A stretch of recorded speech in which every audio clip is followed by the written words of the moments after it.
Hai, halo kawan-kawan pecinta catur dan selamat datang kembali di Narjas Channel. Di video kali ini, saya akan membahas partai catur yang sangat menarik yang dimainkan antara Mikhail Tal melawan Andres Forema. Permainan ini terjadi pada 28 Februari 1972. Oke, baiklah kawan-kawan, kita langsung ke permainan. Di sini Mikhail Tal sebagai putih dan Forema memegang hitam. Permainan dimulai dengan E4 dan C5 pembukaan Sisilia. Lalu kuda ke F3 dan E6. Dilanjut pion D6 menawarkan pertukaran pion. Langsung saja pion kali pion dan kuda kali pion. Forema kuda ke C6 gantian mengajak pertukaran kuda. Tal memilih main lain, yaitu kuda ke C3. Lalu menteri ke E7 dibalas dengan pengembangan gajah ke E3.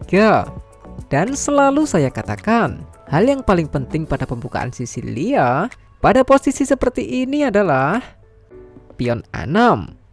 Ya, benar, pion mengontrol petak B5 yang menjaga kedua kuda dan gajah. Juga persiapan pion ke B5 jika memang diperlukan. Mikhail Tal masih sibuk mengembangkan perwiranya dengan gajah ke D3. Forema juga sama. Dia mengembangkan kuda ke F6.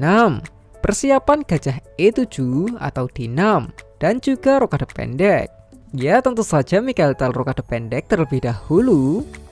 Dan gajah ke D6 menekan pion H2 dua kali. Dan di sini jawaban Tal adalah raja ke H1.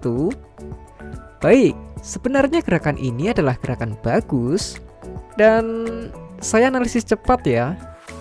Misal saja gajah kali H2, tentu biasanya pion ke G3 dan gajah terjebak. Setelah gajah kali pion kali gajah dan menteri kali pion. Gajah ditukar dengan 3 pion. Berdasarkan perhitungan poin itu masih adil. Tapi dalam tanda kutip, Raja Putih menjadi telanjang, sangat mudah untuk diserang. Dan kompensasi yang didapat adalah semua perwira putih bisa bebas menyerang. Ya, karena putih dipegang oleh Mikhail Tal, saya wajar-wajar aja sih. Tapi jika kita yang pegang, saya kembalikan kepada pilihan masing-masing. Silahkan pertimbangkan sendiri ya. Yang jelas gerakan ini tetap bukanlah gerakan blunder. Oke, kembali ke permainan. Forema tidak memakan pion, tapi memainkan pion ke H5. Dibalas dengan pion F4, ya pengontrolan petak lebih di petak pusat. Dilanjut dengan kuda ke G4, gerakan yang bagus. Kuda menyerang gajah yang akan menjadi serangan garpu, menteri, dan benteng. Dan juga sekaligus menekan pion kembali pion di H2. Mikhail Tal membalas dengan menteri F3 melindungi gajah. Forema tetap memakan gajah dengan kuda. Dan tentu dimakan kembali dengan menteri. Lanjut menteri ke B6 menekan kuda 2 kali. Jika kuda pergi, sudah tentu menteri akan memakan menteri. Dan masih ada ide lain, yaitu menteri kali B2. Di sini kuda dilindungi kawannya ke E2. Forema tidak memakan pion, tapi pion maju ke E5 menyerang kuda. Oke, coba kita analisis. Jika pion kali pion, gajah kali pion, dan pion C3 adalah gerakan normal ya. Di sini putih masih aman. Menteri tidak mungkin memakan pion B2 karena kuda ke C2 dengan ide benteng ke B1, gajah kali pion, dan benteng A ke B1, menteri tidak bisa kabur. Tapi sebenarnya juga tidak terjebak sih, karena problem ini bisa dijawab dengan gajah ke D2. Tapi setelah menteri kali gajah dan menteri kabur ke E5, putih dapat gajah pada middle game. Dan sebuah posisi yang sangat bagus untuk para perwira-perwiranya. Oke, kembali ke permainan. Tapi di sini Mikhail Tal malah memainkan menteri ke G3, menyerang pion G7, tapi juga mengorbankan kudanya. Pengorbanan itu diterima oleh Forema. Ya, setelah pion kali kuda, menteri kali pion G7 mengancam benteng. Benteng menyelamatkan diri ke F8. Dan permainan kembali dilanjutkan dengan pion E5 menyerang gajah. Gajah mundur ke E7. Lalu pion F5, persiapan pion ke F6. Forema mencegah gerakan itu dan memainkan pionnya sendiri ke F6.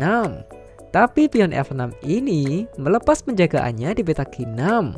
Mikhail Tal memanfaatkannya dengan kuda ke F4. Tentu dengan ide kuda ke G6 menyerang benteng. Dijawab dengan benteng ke F7 menyerang menteri.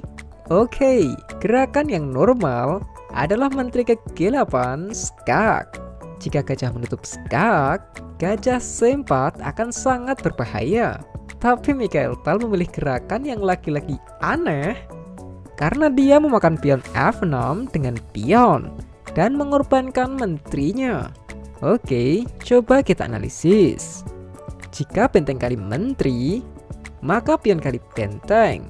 Raja F7 mencegah pion promosi, pion F6 melindungi pion menyerang gajah dan persiapan gajah ke H7. Gajah kali pion, kuda kali H5 melindungi pion dan menyerang gajah 2 kali. Sedangkan gajah tidak bisa kabur karena terpin oleh benteng. Kuda E7 mencegah pion promosi, benteng A ke S1.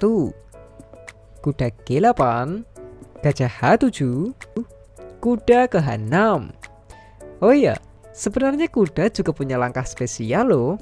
Karena langkah kuda membentuk huruf L, jika digabungkan akan membentuk sebuah box atau kotak. Kapan-kapan mungkin saya akan bahas di video khususnya ya.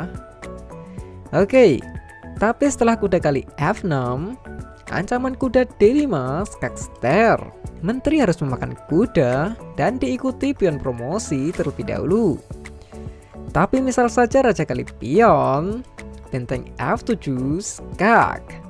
Kuda menutup skak, benteng kali kuda, raja kali benteng, kuda D5 skak.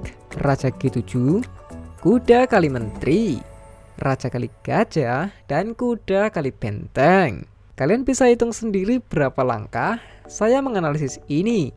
Dan apakah Tal sudah memprediksinya sejauh ini? Hanya dia yang tahu. Oke, kembali ke permainan. Forema tidak memakan menteri, tapi kuda ke E5. Tal masih belum memindahkan menterinya, tapi malah mengorbankan gajahnya ke C4 sambil menyerang benteng. Seakan memaksa benteng untuk memakan menteri.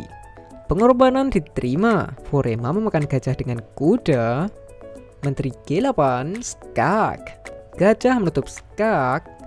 Kuda kali H5, persiapan skak ke G7. Dijawab dengan kuda ke D6, benteng A ke E1 skak. Raja ke D8 dan benteng ke E7. Menyerang benteng 2 kali. Forema menteri ke B5, ancaman skakmat menteri kali benteng. Dengan simpel Tal menggeser bentengnya ke E1. Dilanjut menteri ke D5, menambah perlindungan benteng. Kuda ke F4 menyerang menteri. Menteri kali A2 sekaligus tetap mempertahankan penjagaan benteng. Dan satu lagi gerakan yang mungkin akan membuat kalian bingung. Mikhail Tal memainkan kuda ke E6 skak, mengorbankan kudanya dan menutup penjagaan menteri pada benteng. Jika pion kali kuda, benteng kali benteng, kuda kali benteng, menteri kali gajah skak. Raja C7, menteri kali kuda skak. Raja B6, menteri ke G8. Dengan tujuan memaku gajah pada benteng dan persiapan pion maju ke F7 untuk berpromosi menteri. Oke, kembali lagi. Tapi di sini Forema memakan kuda dengan menteri. Ya, tentu dimakan kembali dengan pion sekaligus menyerang benteng. Benteng menyelamatkan diri sekaligus memakan pion. Lalu Mikhail Tal benteng ke F7 dan di sini address Forema menyerah. Ya, apabila permainan dilanjutkan, sudah jelas benteng harus memakan benteng karena gajah juga terancam. Pion kali benteng, gajah terjebak. Raja C7, menteri kali gajah. Gajah dan benteng di sini tidak bisa bergerak. Ya, misal pion B6, ini menteri kali kuda saja sudah bagus. Raja kali menteri dan Edo Tensei menteri skak. Raja C7 dan benteng ke-8. Semua perwira hitam tidak bisa bergerak. Pion G dan H tidak terbendung. Tidak ada harapan hitam untuk menang. Permainan yang sangat menarik ini dimenangkan oleh Mikhail Tal. Dan oke lah kawan-kawan, sekian dulu video kali ini. Jika kalian suka video-video catur seperti ini, silahkan klik like dan juga subscribe channel Darujas ini agar saya bisa lebih bersemangat lagi dalam membuat video-video catur selanjutnya. Dan adanya salah kata saya mohon maaf. Salam just lovers, terima kasih.